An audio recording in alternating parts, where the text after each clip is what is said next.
hvad kunne du godt tænke dig at tænke, når du fremover ser på edderkopper?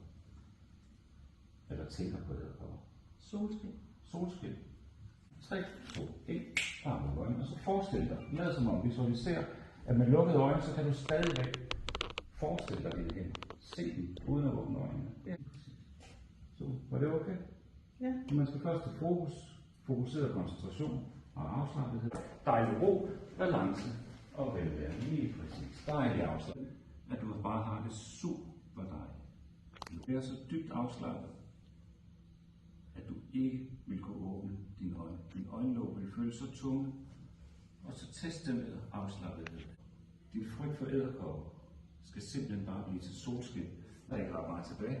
Der er kun de sidste 30%. Og ved du hvad? Det her det er dit brændende ønske om solskin. Det er ikke længere en del af dig.